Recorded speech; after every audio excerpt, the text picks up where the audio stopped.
Hello everyone and welcome to the QGIS session. MongoDB, Node.js models and callback concepts in Node.js.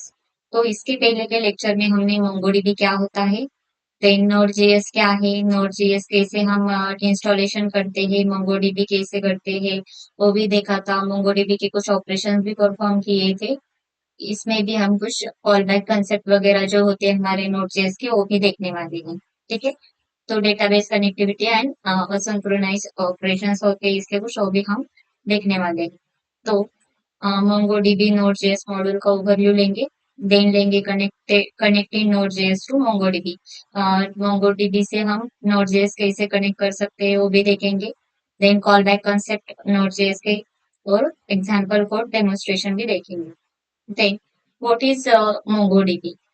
सो इसके पहले के lecture में भी देखा था हमने, बट इसी में भी देख रहे हैं कि MongoDB एक डेटाबेस के लिए यूज होता है, बट ये नो एसक्यूएल होता है। ठीक है, एसक्यूएल अब क्या होता है, स्ट्रक्चर बेस में होता है, जैसे कि टेबल के फॉर्मेट में होता है, उसमें टेबल हमारे रोज और कॉलम के फॉर्मेट में होता है। बट नो एसक्यूएल मतलब ये डॉक्यूमेंटेशन ओरिएंटेड होता है, डॉक्यूमेंट के बेस पर होता है ये। देन स्टोर डेटा इन अ जेसन लाइक डॉक्यूमेंट। जो भी डेटा सेव करता है वो जेसन के फॉर्मेट में करता है, की वैल्यू पेयर में। देन फ्लेक्सिबल स्कीमा होते, स्केलेबल एंड हाई परफॉर्मेंस से प्रोवाइड करता है। देन है MongoDB Node.js models. MongoDB official driver, हमें क्या क्या चाहिए इसके लिए, MongoDB इंस्टॉलेशन करना होगा। देन MongoDB हम कैसे इंस्टॉलेशन करते हैं, तो npm इंस्टॉल MongoDB हम कर सकते हैं। Then Mongo client DB collection, हमने ये भी देखा था कि MongoDB हमें चाहिए, डेटाबेस मतलब डेटाबेस होता है, उसके लिए डेटाबेस क्रिएट करेंगे। देन हम कलेक्शन क्रिएट करेंगे, कलेक्शन का मतलब होता है यहाँ पर टेबल के जैसे। देन मोंगोस नाम का ओडीएम लाइब्रेरी है जो नोड जेएस और MongoDB इन दोनों को कनेक्ट करता है। देन है स्कीमा बेस मॉडलिंग, तो मोंगोज इंस्टॉल करने के लिए हमने देखा था npm इंस्टॉल मोंगोज हम कर सकते हैं। देन ही connecting Node JS to MongoDB, कैसे करते हैं हम कनेक्शन इसका, तो यूजिंग MongoDB मॉड्यूल। तो सबसे पहले हमें MongoDB रिक्वायर करना पड़ेगा, उसके बाद मुझे यूआरएल प्रोवाइड करने पड़ेंगे। Then client equals to new MongoDB client URL यहाँ पर देनी पड़ेगी। ठीक है, देन डॉट कनेक्ट नाम का फंक्शन होता है, तो उससे हम कनेक्ट करेंगे। ये भी हमने देखा था, बट इस लेक्चर में भी एक बार देखेंगे।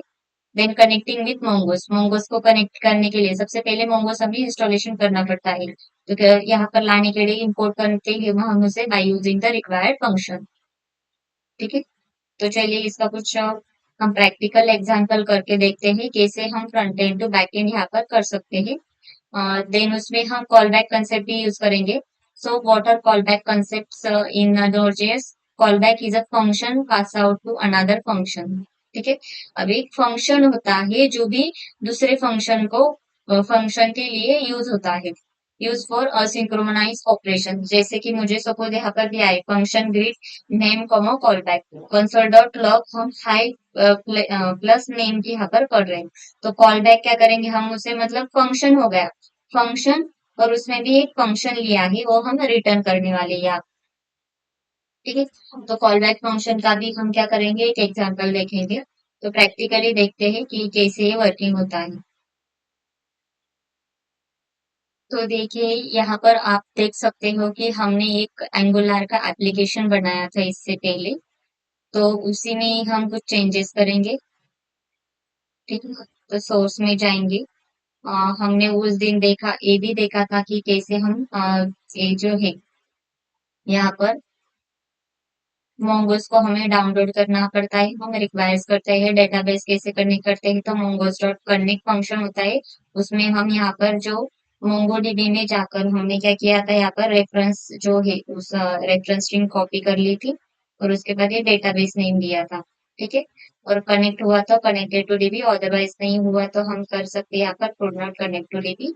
और यहाँ पर देखो कॉलम्स क्रिएट करे थे, कॉलम्स के बाद उसमें लिया था हमने मॉडल मतलब टेबल, और उसमें डेटा कुछ इंसर्ट किया था। ठीक है, तो मुझे क्या करना है, अब यहाँ से डेटा इंसर्ट नहीं करना। ठीक है, फ्रंट एंड में सपोज हम कुछ फॉर्म बना रहे हैं, तो उसमें से मुझे क्या होना चाहिए, डेटा वहां पर दिखना चाहिए, तो इसके लिए हम ये लेने वाले हैं तो सबसे पहले हम फ्रंट एंड के पेज में जाते हैं, ठीक है। तो इंसर्ट डेटा को हम क्या करते हैं, यहाँ से कमेंट कर सकते हैं, बट मुझे इंसर्ट नहीं करना है इसलिए, क्योंकि मुझे इंसर्ट अब फ्रंट एंड में जो भी हम फॉर्म बनाएंगे वो डेटा यहाँ पर दिखना चाहिए, इसके लिए लेना है।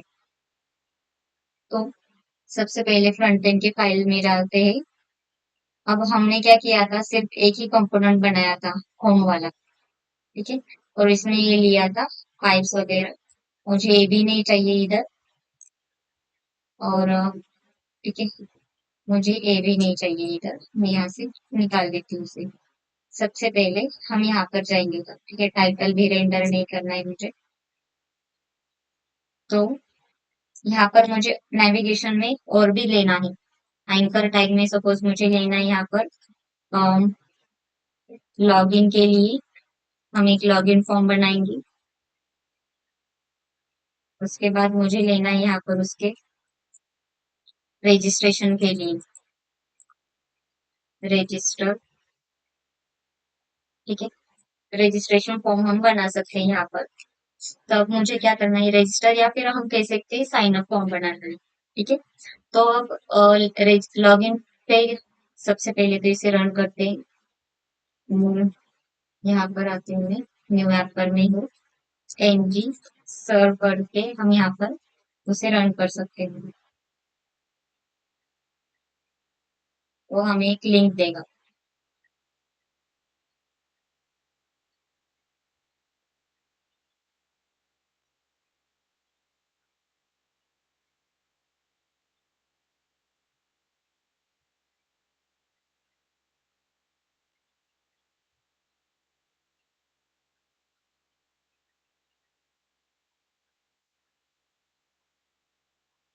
एक ए लिंक हमें कॉपी करनी है, और उसके बाद हम क्रोम एनी ब्राउजर पर आप कर सकते हैं। सो मैं क्रोम पर यहाँ पर ओपन करें उसे। तो ये देखो यहाँ पर क्या है, होम, होम पे क्लिक किया तो होम पे आ रहा है, ठीक है। लॉगिन पे क्लिक किया तो कहीं भी मुझे जाना नहीं रहा। रजिस्टर पे क्लिक किया तो यहाँ पर दिखाई नहीं दे रहा कि राउट हो रहा है, क्योंकि हमने लिया ही नहीं, यहाँ पर लिंक नहीं प्रोवाइड किए। उससे पहले मुझे कंपोनेंट जनरेट करने पड़ते हैं, ठीक है। तो कंपोनेंट कैसे जनरेट करते हैं हम, ngGC, मुझे अब लॉगिन नाम का एक कंपोनेंट क्रिएट करना है। तो लॉगिन का एक कंपोनेंट क्रिएट करेंगे, और मुझे रजिस्ट्रेशन वाला भी एक कंपोनेंट क्रिएट करना है, रजिस्ट्रेशन।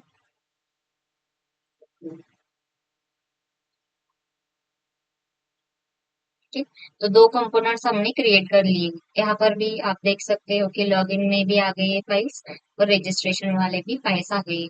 तो मुझे क्या करना पड़ता है, राउट्स में जाकर उधर कॉमा करना है। इधर मुझे पाथ और कंपोनेंट्स नेम यहाँ पर देना पड़ता है। सपोज पाथ हम देने वाले हैं यहाँ पर, उसके लिए लॉगिन के लिए लॉगिन होगा, और कंपोनेंट में हम लिखने वाले हैं लॉगिन कंपोनेंट, ठीक है। नेक्स्ट है हमारा रजिस्ट्रेशन। तो पाथ प्रोवाइड करेंगे हम यहाँ पर, उसके लिए कहेंगे रजिस्टर, कॉमा, कंपोनेंट नेम देंगे रजिस्ट्रेशन कंपोनेंट, ठीक है।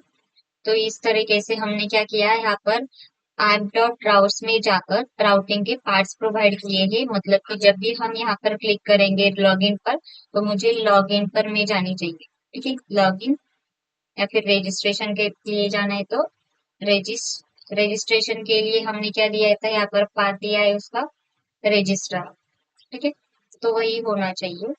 और लॉगिन के लिए भी लॉगिन ही लिया है, यहाँ पर एल कैपिटल लिया है तो कैपिटल ही लेंगे, ठीक है। तो अब देखते हैं होगा कि नहीं। सपोज लॉगिन पे जा रहे हैं तो ये देखो लॉगिन का आ गया। और लॉगिन वर्क्स भी होता है हमारा, मतलब लॉगिन पे हम गए हो और उधर हमने क्या लिखा है, लॉगिन वर्क्स नाम का एक AH1 लिया है, इसलिए रजिस्ट्रेशन पे गए तो रजिस्ट्रेशन वर्क्स ऐसा यहाँ पर दिखाई दे रहा है, ठीक है। क्योंकि ये देखो यहाँ पर कोड लिखा हुआ है ऑलरेडी की लॉगिन वर्क्स, कहाँ पर, लॉगिन की HTML फाइल में, ठीक है। रजिस्ट्रेशन के लिए रजिस्ट्रेशन वर्क्स, तो ऐसा ही यहाँ पर दिखाई देता है हमें। अब मुझे क्या चाहिए यहाँ पर, एक रजिस्ट्रेशन फॉर्म बनाना है। ठीक है, रजिस्ट्रेशन पर हम जब क्लिक करेंगे, सबसे पहले क्या करते हैं, ये जो ऐसा दिख रहा है हमारा home component dot HTML, sorry, ये जो है ऐप डॉट एचटीएमएल, ठीक है, उसके लिए कुछ सीएसएस प्रोवाइड करते हैं। तो ये देखो ऐप कंपोनेंट डॉट सीएसएस होती है, उसके लिए सीएसएस प्रोवाइड कर देते हैं। ठीक है, तो मुझे यहाँ से अच्छा कलर ले सकते हैं, सपोज मुझे ये वाला कलर चाहिए। देन जो भी हमारी एंकर टैग है, उसके लिए मुझे पैडिंग देनी है 20 पिक्सल, तो हम पैडिंग दे सकते हैं। कैसे दिखाई दे रहा है, ऐसा है। ठीक है, अब मुझे क्या चाहिए, इसका जो कलर है मुझे व्हाइट चाहिए। ठीक है, और इसके लिए भी हम क्या करते हैं, पैडिंग प्रोवाइड करते हैं 20 पिक्सल। तो ये देखो यहाँ पर ऐसा दिखाई देगा, अब ऐसा दिखाई दे रहा है। अब मुझे क्या चाहिए, ये जो नीचे वाली लाइन है वो जानी चाहिए, तो उसके लिए हम लेंगे टेक्स्ट डेकोरेशन नन वाली प्रॉपर्टी, मतलब जो कि एंकर टैग का टेक्स्ट डेकोरेशन है वो हट जाएगी। ठीक है, अब देखो यहाँ पर हम क्लिक कर रहे हैं तो वर्किंग भी हो रहा है, यहाँ पर राउटिंग में भी दिखाई दे रहा है और यहाँ पर भी उसका कोड आ रहा है। ठीक है, अब मुझे क्या चाहिए, ये जो होम, ठीक है, होम की स्पेलिंग में यहाँ पर कैपिटल डाल दीजिए आपके लिए। ठीक है, थोड़ा सा अच्छा दिखाई देगा। आप अपने हिसाब से HTML CSS यहाँ पर अप्लाई कर सकते हो अच्छे तरीके से। ठीक है, अभी मेरा डेमो है इसलिए मैं एक छोटा सा पेज ही बना रही हूँ। तो मुझे क्या करना है अब नेक्स्ट,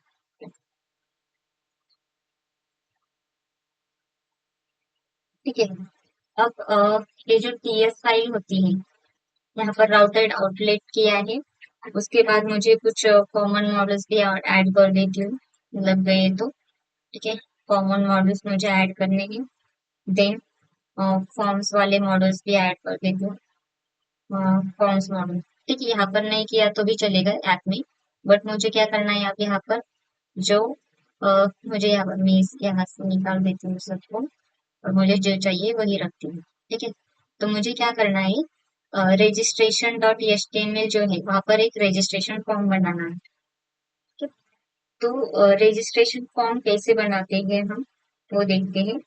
अब हमने फॉर्म वाला ऑलरेडी टैग देखा था एचटीएमएल में, तो वैसे ही हम यहाँ पर क्या करेंगे, रजिस्ट्रेशन फॉर्म बनाएंगे।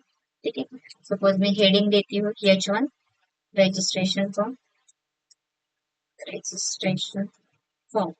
ठीक है, और फॉर्म बनाने के लिए हम यहाँ से यूज करेंगे फॉर्म टाइप को, और यहाँ पर देंगे हम, अब फॉर्म के लिए क्या क्या लेना है हमें वो देना पड़ेगा। ठीक है, फॉर्म में मुझे लेबल लेना है, किसके लिए लेना है, तो मुझे सबसे पहले उसका, अब बैकएंड किसके लिए किया है, सपोज बैकएंड से, हाँ इसके लिए भी हम कर सकते हैं। सपोज मुझे क्या चाहिए, यहाँ पर नेम चाहिए। ठीक है, तो मैं यहाँ पर लूंगी, यहाँ पर नेटर नेम। ठीक है, देन इनपुट टैग। ठीक है, और यहाँ पर नेम के लिए मैं यहाँ पर से दे रही हूँ उसे। देन मुझे यहाँ पर लेना है एड्रेस के लिए, तो एंटर एड्रेस हम क्रिएट करेंगे, और यहाँ पर उसका नेम देंगे एड्रेस। ठीक है, अब ये देखो, ये जो नेम होते हैं ना, वो हमें बैकएंड के लिए यूज होने वाले हैं, उससे ही हम उसका बैकएंड डेटा एक्सेस करेंगे, डेटा रिट्राइव करने के लिए हम नेम यूज करने वाले हैं। ठीक है, देन हम लेंगे यहाँ पर उसके लिए पासवर्ड, एंटर पासवर्ड, और टेक्स्ट नहीं, मुझे यहाँ पर क्या चाहिए, पासवर्ड चाहिए। ठीक है, नेम एड्रेस और भी ले सकते हैं हम, सपोज मुझे क्या चाहिए यहाँ पर, उसके लिए ईमेल चाहिए, तो मैं यहाँ से कहूंगी उसे एंटर ईमेल। और टेक्स्ट की जगह मुझे यहाँ पर लेना होगा ईमेल। तो ऐसे हमने ले लिया, देखते हैं फॉर्म क्रिएट हुआ है क्या नहीं। तो रजिस्ट्रेशन पर जाकर ये देखो, यहाँ पर एक फॉर्म क्रिएट हो गया है। ठीक है, तो मुझे क्या करना है, अब इस फॉर्म में यहाँ पर PR टाइप प्रोवाइड करती हूँ, PR। ठीक, जो भी हुआ है उसके बाद PR देंगे। ठीक है। अब एक बटन भी चाहिए, बटन पे क्लिक होने हो जाने के बाद डेटा हमें सबमिट करना ही इसके लिए, ठीक है। तो एक बटन भी लेंगे हम, यहाँ पर भी दिया दे दिया। तो यहाँ से हम ले सकते हैं इनपुट टाइप सबमिट, ठीक है। तो यहाँ पर देखो सबमिट हो गया, बट मुझे क्या चाहिए अब यहाँ पर आईडी, और इसकी जरूरत नहीं है अभी के लिए। तो इसके लिए मैं यहाँ से वैल्यू दूंगी रजिस्टर, रजिस्टर, ठीक है। तो यहाँ पर देखिए रजिस्टर अभी आपसे आ गया है, ठीक है। बट मैंने कुछ एक्शन दी नहीं है, इसके लिए कुछ परफॉर्म नहीं हो रहा है, सिर्फ यहाँ पर दे रहा है name equals to and name, address equals to and address, ये सब दिखाई दे रहा है, ठीक है। तो सबसे हाँ, एक्चुअली नेम क्या था, अब यहाँ पर मुझे चाहिए ईमेल नेम, ठीक है। एड्रेस के लिए एड्रेस, और यहाँ पर पासवर्ड के लिए मैं दूंगी पास, ठीक है। तो ऐसा होगा। अब मैं सबमिट करने के बाद ये मेरा फॉर्म जो है वो सबमिट होना चाहिए, ठीक है। तो इसके लिए हम ले सकते हैं यहाँ पर हैश डेटा नाम का एक वेरिएबल लेते हैं। उसमें मुझे क्या करना है, एनजी फॉर्म लेना है, एनजी फॉर्म हमें ये लेना होगा, ठीक है। उसके बाद मैं जब सबमिट करूंगी, ठीक है, तो सबमिट फंक्शन यहाँ पर लेना होगा सबमिट इवेंट। तो एनजी सबमिट इवेंट हमें लेना है, और सेव हो जाने के बाद सपोज मैं एक फंक्शन क्रिएट करने वाली हूँ आगे जाकर सेव नाम का, और उसमें एक पैरामीटर होगा हमारा जो भी हम डेटा ले रहे हैं उसके लिए, ठीक है। तो अब ये ऐसा एरर क्यों दिखाई दे रहा है, क्योंकि हमें क्या चाहिए, जो डेटा है, ठीक है, वो डेटा मतलब फॉर्म के लिए हमें कुछ मॉडल्स इंपोर्ट करने पड़ते हैं इसमें, ठीक है। तो हम यहाँ से लिख सकते हैं फॉर्म्स मॉडल, और एचटीटीपी क्लाइंट मॉडल भी चाहिए हमें, तो एचटीटीपी क्लाइंट मॉडल हम लेने वाले हैं, ठीक है। और जो भी हमें सेव वाला फंक्शन, सब सेव के लिए बता रहा है, तो मुझे सेव वाला एक फंक्शन से यहाँ से क्रिएट करना होगा। तो सेव वाला फंक्शन कैसे क्रिएट करते हैं, सेव, और मुझे उसमें एक वेरिएबल लेना है डेटा नाम का, और ये देखो हमने फंक्शंस क्रिएट कर लिया। सपोज मैं यहाँ पर डेटा फोल्डर, डेटा मुझे क्रिएट करना होगा यहाँ पर, और इसका डेटा टाइप दे देंगे एनी, लेट वैर कॉस्ट भी ले सकते हैं, बट एनी भी ले सकते हैं, कुछ इशू नहीं होगा, क्योंकि एनी मतलब कौन सा भी डेटा टाइप हम यहाँ पर एक्सेस कर सकते हैं। जो भी हमारा डेटा आ जाएगा यहाँ पर, डेटा किसके किसके आ जाएगा, नेम के लिए मतलब स्ट्रिंग होगा, ईमेल स्ट्रिंग होगा, ठीक है, एड्रेस स्ट्रिंग होगा, अपन पासवर्ड ये नंबर होगा, ठीक है, सबमिट अलग अलग हो जाएगी। इसके लिए हम क्या करेंगे, इन्हीं डेटा टाइप ले सकते हैं, ठीक है। तो देखो कैसा दिखाई देगा हमारा फॉर्म,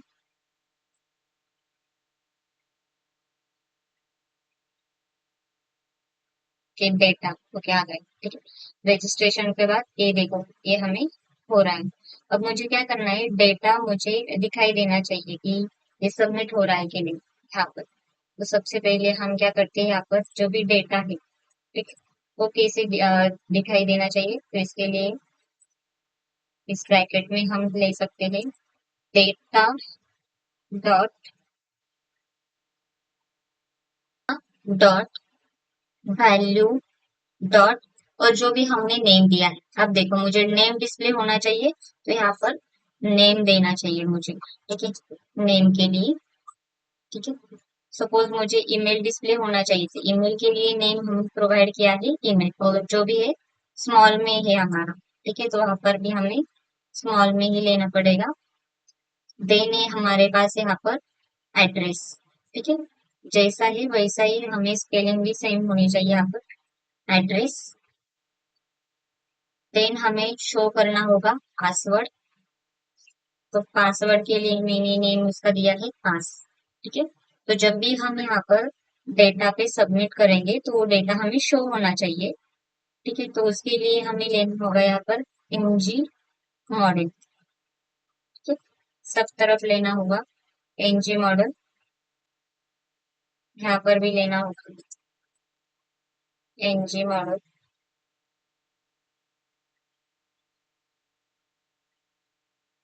एनजी मॉडल। अब देखते हैं ये कैसा दिखाई दे रहा है। रिफ्रेश करेंगे। नेम। ठीक है, सपोज मैं यहाँ पर उसका नेम वगैरह डाल रही हूँ। ठीक है, तो ये देखो, मैं जो भी टाइप कर रही हूँ तो क्या हो रहा है, नीचे आ रहा है। ठीक है, सब पहले तो हम कर देते हैं। सपोज मैं यहाँ पर कुछ टाइप कर रही हूँ, ठीक है, नेम के लिए, एड्रेस के लिए, जो भी है। ठीक है, यहाँ पर टाइप कर रही हूँ तो वो अभी नीचे दिखाई दे रहा है। ठीक है, बट मुझे क्या होना चाहिए, यहाँ दिखाई देना नहीं चाहिए। अभी डायरेक्टली मैं जब इसे टाइप कर रही हूँ तो वो दिखाई दे रहा है, बट एक्चुअल में जब मैं रजिस्टर पे क्लिक करूंगी तब ये दिखाई देना चाहिए।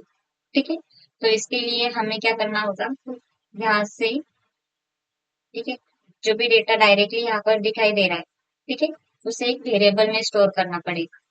तो यहाँ से लेंगे हम ए डॉट, जो भी हमने लिया है, डेटा डॉट वैल्यू डॉट, यहाँ पर डेटा हमने लिया है स्मॉल में, तो स्मॉल में ही लेंगे। बट ये जो वेरिएबल, यहाँ पर सिर्फ वेरिएबल क्रिएट करेंगे, उसका data type D D N D. अब कितना डेटा है उस तरीके से, एक दो तीन चार, चार डेटा है हमारे पास, तो उसके लिए चार क्रिएट करेंगे। सी एन डी एन, मतलब चार वेरिएबल ले लिए, किसके लिए, पहला वाला लिया है नेम के लिए, दूसरा लिया है ईमेल, तीसरा एड्रेस के लिए, पासवर्ड के लिए। ठीक है, तो मुझे क्या करना है, ए में क्या होना चाहिए, मेरा डेटा सेव होना चाहिए। तो हम डायरेक्टली नहीं डेटा एक्सेस कर सकते, दिस डॉट से ले सकते हैं। ठीक है, this dot A equals to data dot value dot name, यहाँ पर लेना है सेम। मुझे इसमें क्या करना है, डी में मुझे सेव करना है यहाँ पर ईमेल, तो मैं यहाँ से लूंगी नेम की जगह ईमेल। सी में मुझे सेव करना है एड्रेस, यहाँ से एड्रेस ले लिया, और लास्ट मेरा पासवर्ड है, तो पासवर्ड के लिए पास दिया। तो ये देखो, अब जब मैं यहाँ पर सेव फंक्शन है, सेव फंक्शन कहाँ पर कॉल किया है मैंने, यहाँ पर देखो। ठीक है, एनजी सबमिट, मतलब सबमिट जब हमारा इवेंट होगा, मतलब मैं जब सबमिट पर क्लिक करूंगी तब मैं जाऊंगी डेटा सेव नाम के फंक्शन में, सेव नाम के फंक्शन में। और सेव नाम के फंक्शन में क्या बोला है, तो जो भी डेटा है वो डिस्प्ले करना है। ठीक है, तो डिस्प्ले करने के लिए हमें फिर एचटीएमएल का ही यूज करना पड़ेगा, जहाँ से हम ए को डिस्प्ले करेंगे यहाँ पर ई। ठीक, इस पर लेना होगा हमें सी, यहाँ पर टी। तो इस तरीके से अब देखते हैं। ठीक है, सपोज मैंने यहाँ पर नेम लिख दिया, ईमेल रख दिया, एड्रेस लिख दिया, और पासवर्ड लिख दिया। ठीक है, तो मुझे यहाँ पर देखो, जब मैं सबमिट पे क्लिक करी तब मेरा डेटा यहाँ पर शो होगा। ठीक है, अब मुझे क्या चाहिए यहाँ पर कि यहाँ पर मुझे सपोज नेम मैसेज भी आना चाहिए, क्या क्या है वो इंफॉर्मेशन वो भी दिखनी चाहिए ईमेल के लिए। देन हमारे यहाँ पर एड्रेस, और उसके बाद है पासवर्ड। पासवर्ड हम शो नहीं करते, तो आप हाइड भी कर सकते हैं इसके लिए।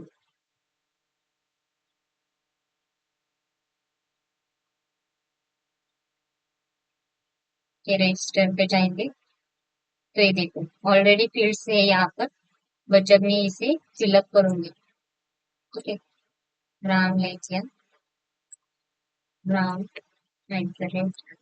@gmail.com, एड्रेस, उसके लिए पासवर्ड लिखती हूँ। ठीक? तो जब भी मैं रजिस्टर कर रही हूँ तो यहाँ पर डेटा फिलअप हो रहा है। ठीक है, तो इस तरीके से हम क्या कर सकते हैं, फ्रंट एंड का डेटा शो कर सकते हैं। ठीक है, बट अब ये फ्रंट एंड का डेटा शो तो हो रहा है, बट एक्चुअली मुझे यहाँ पर शो नहीं होना चाहिए, हमारे फ्रंट एंड के पेज पर नहीं होना चाहिए। ठीक है, मतलब मैं जब सबमिट पे क्लिक करूंगी, रजिस्ट्रेशन पर क्लिक करूंगी, तो डेटा कहाँ पर शो होना चाहिए मुझे, तो डेटा बैकएंड में जाना चाहिए। ठीक है। तो डेटा बैकएंड में जाने के लिए हमें बैकएंड का कोड करना पड़ेगा। तो नेक्स्ट लेक्चर में देखते हैं कि बैकएंड कैसे क्रिएट कर सकते हैं इसके लिए। Thank you.